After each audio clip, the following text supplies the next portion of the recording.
जय श्री राम दोस्तों। हमारे YouTube चैनल स्पिरिचुअल दादी में आपका बहुत बहुत स्वागत है।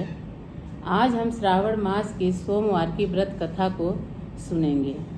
श्रावण मास की सोमवार व्रत कथा सुनने और सुनाने से भगवान भोलेनाथ की मनुष्य पर विशेष कृपा होती है।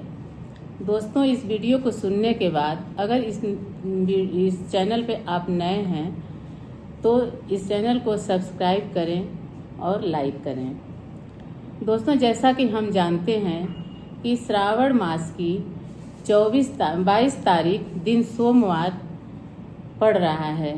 सोमवार भगवान शिव को बहुत ही प्रिय है।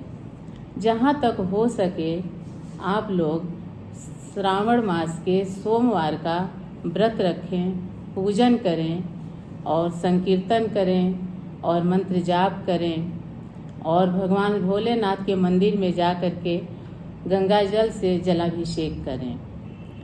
भगवान भोलेनाथ थोड़ी सी ही सेवा से और थोड़ी सी ही भक्ति से बहुत प्रसन्न हो जाते हैं और अच्छा फल देते हैं। तो आइए हम श्रावण मास के सोमवार की व्रत कथा सुनते हैं, जो कि इस प्रकार है। एक राजा थे जिनका नाम था विचित्र वर्मा। उन संयोग से उस राजा को कोई पुत्र नहीं था। उनको एक पुत्री थी जिसका नाम था सीमांत्री। राजा जो विचित्र वर्मा थे वह भगवान भोलेनाथ के बहुत बड़े भक्त थे। उसी प्रकार उनकी पुत्री भी शंकर भगवान की बहुत बड़ी भक्त थी।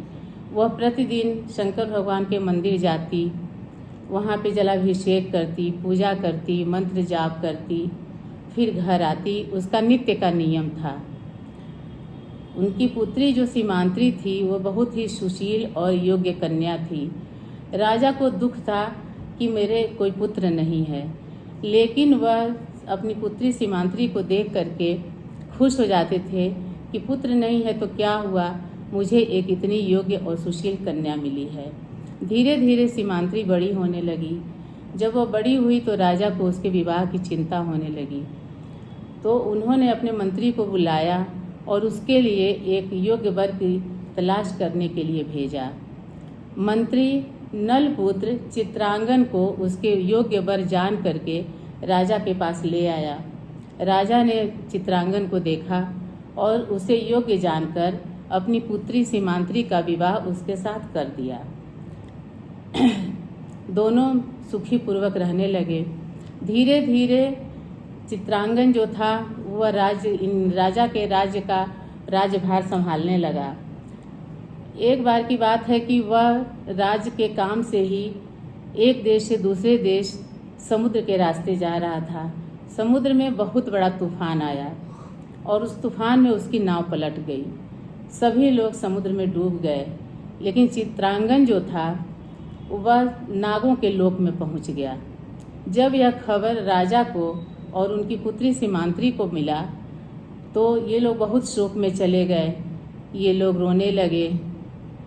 सीमांत्री जो थी वो सीधे शंकर भगवान के मंदिर गई और शंकर भगवान के मंदिर पे शिवलिंग पे अपना सिर पटक पटक करके विलाप करने लगी और बोली कि हे प्रभु, मैंने सच्चे मन से आपका तन मन और धन से सेवा किया था, श्रद्धा पूर्वक आपकी भक्ति की थी, फिर मेरे साथ यह कैसा हुआ?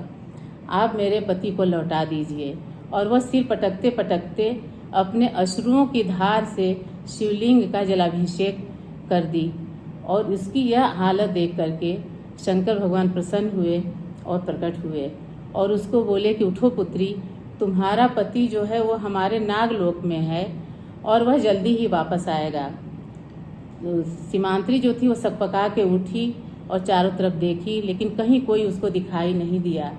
तभी राजा के सैनिक सूचना लेकर के आए कि चित्रांगन वापस आ गए हैं।